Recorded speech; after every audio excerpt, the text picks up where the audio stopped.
transport. In these chapters, we are going to teach about transport. The body of every organism, plants और animal, is made up of cells. ये तो आप लोग जान ही रहे हैं कि कोई भी ऑर्गेनिज्म है उसका बॉडी किस चीज का बना हुआ है, सेल्स का. And a large organism has millions and millions of cells in its body. In order that the organism may be able to maintain its life and survive, all its cells must be supplied with essential substances like food, oxygen, water, etc. और कोई भी organism है उसे उसके life को survive करने के लिए फूड की आवश्यकता पड़ती है, ऑक्सीजन की आवश्यकता पड़ती है और वाटर की आवश्यकता पड़ती है. एक एनिमल का जो बॉडी है वह बॉडी जो है वो लाखों लाख सेल का बना हुआ है और प्रत्येक सेल्स को भोजन, पानी और हवा, फूड, वाटर एंड ऑक्सीजन की आवश्यकता है. So some arrangement is required inside an organism which can carry the essential substances to all its parts of so that they reach each and every cell of its body. इसलिए body में कुछ ऐसा arrangement की जरूरत है जिससे कि सभी जगह प्रत्येक सेल्स के पास एनर्जी के लिए फूड, ऑक्सीजन और वाटर पहुंच सके. ट्रांसपोर्ट इन एवरीडे लैंग्वेज, हम लोग अपने लैंग्वेज में प्रत्येक दिन के यूज में हम लोग एक लैंग्वेज यूज करते हैं. कौन सा? Transport. Means to carry things from one place to another, जिसका मीनिंग होता है क्या, एक सामान को या किसी भी सामान को एक जगह से दूसरे जगह पर प्लेस करना, ले जाना, वो हम लोग क्या वर्ड यूज करते हैं उसके लिए? ट्रांसपोर्ट.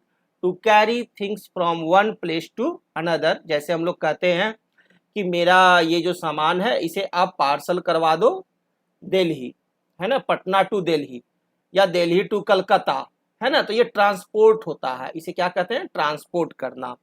इन बायोलॉजी, बायोलॉजी में भी सेम चीज है. Transport is a life process. Biology में ट्रांसपोर्ट एक क्या है? लाइफ प्रोसेस है. इन विच अ सबस्टांस एब्जॉर्ब्ड और मेड, जिसमें कि कोई भी सबस्टांस जो एब्जॉर्ब्ड हुआ या मेड हुआ है in one part of the body, body के एक पार्ट में, ऑफ एन ऑर्गेनिज्म, ऑर्गेनिज्म के बॉडी के एक पार्ट में, is carried to other parts of its body, जिसको कि बॉडी के दूसरे पार्ट तक कैरी करके, ढो करके ले जाया जाता है, उसे ही क्या कहते हैं? ट्रांसपोर्ट. तो ट्रांसपोर्ट क्या है? एक लाइफ प्रोसेस है. तो ये डिफिनीशन है ट्रांसपोर्ट का, इसे आप याद रखेंगे कि transport is a life process in which a substance absorbed और made in one part of the body of an organism is carried to other parts of its body. Large organisms, large plants and animals need transport system in their bodies to supply all their cells with food, oxygen, water and other materials.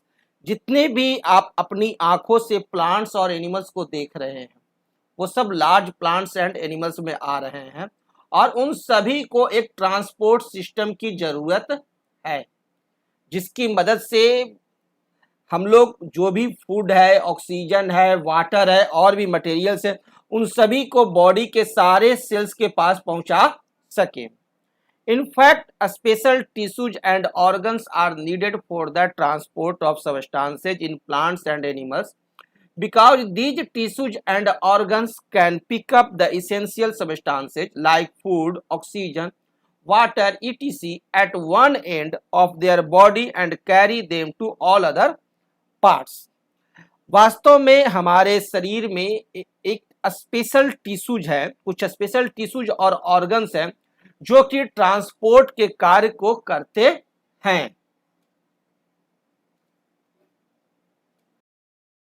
Transport in plants, सबसे पहले हम लोग plants में किस तरह से transport होता है उसे देखते हैं. जैसे पत्तियों में फूड बनते हैं तो वो जो फूड पत्तियों में बना, लीफ में जो फूड बना, food made by the leaf, उस लीफ का पूरे बॉडी में ट्रांसपोर्टेशन होता है, पूरे प्लांट बॉडी में ट्रांसपोर्टेशन होता है। और जो वाटर और मिनरल जो सॉइल से रूट एब्जॉर्ब करता है, उसी वाटर और मिनरल को पूरे प्लांट के प्रत्येक पार्ट्स में वो डिस्ट्रीब्यूशन होता है। तो किस तरह से यह होता है, अब हम लोग यह देखने चाहते हैं। Transport system in plants is less elaborate than in animals including human beings. Transport system जो प्लांट्स में है वह एनिमल्स की तुलना में लेस कॉम्प्लेक्स है, यहाँ कॉम्प्लेक्सिटी कम है, लेस इलेबोरेट है। Plants are less active, plants जो है एनिमल्स की तुलना में एक्टिव कम होते हैं। So their cells don't need to be supplied with material so quickly, इसलिए इन्हें उतना ज्यादा मटेरियल्स की भी जरूरत नहीं है प्रत्येक सेल्स को कि भाई एनर्जी की आवश्यकता है, जल्दी से जल्दी पहुंचो ताकि काम कर सके। Also due to the branching shape of plant, all the cells of plant can get oxygen for respiration and carbon dioxide for photosynthesis directly from the air by diffusion। और दूसरा तो यह कि प्लांट जो होता है वो प्लांट में क्या होते हैं, ब्रांचिंग होते हैं, सब ब्रांचिंग होते हैं, उसके बाद सब ब्रांचिंग होते हैं, और प्रत्येक जगह लीव्स होते हैं, और प्रत्येक लीव्स से आपका ट्रांसपोर्टेशन चालू होता है, ऑक्सीजन बाहर जा रहा, अंदर आ रहा है, कार्बन डाइऑक्साइड बाहर जा रहा है ना, फोटोसिंथेसिस प्रक्रिया हो रही है। लेकिन हमारे शरीर में तो प्रत्येक अंग से ऑक्सीजन तो अंदर नहीं आता है, अंदर आने के लिए, इनटेक होने के लिए ऑक्सीजन को एक ही जगह है, वह है हमारा नोज, है ना। लेकिन प्लांट में वैसा नहीं है। So the only substance which are to be supplied to plant through a transport system are water and minerals.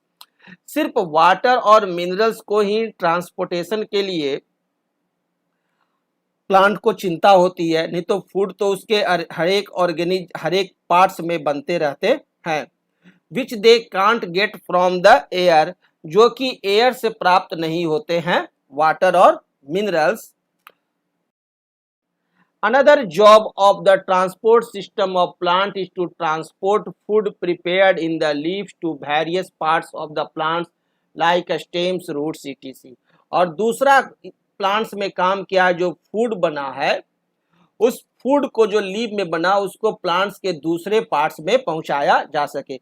यानी कि यहाँ ट्रांसपोर्ट सिस्टम जो है वो रिक्वायर्ड है किस किस चीज के लिए, एक फूड के लिए जो कि लीव्स में बन रहा है, और दूसरा आपको वाटर एंड मिनरल्स के लिए, है ना। इन दो चीजों के लिए ही ट्रांसपोर्ट सिस्टम की जरूरत होती है।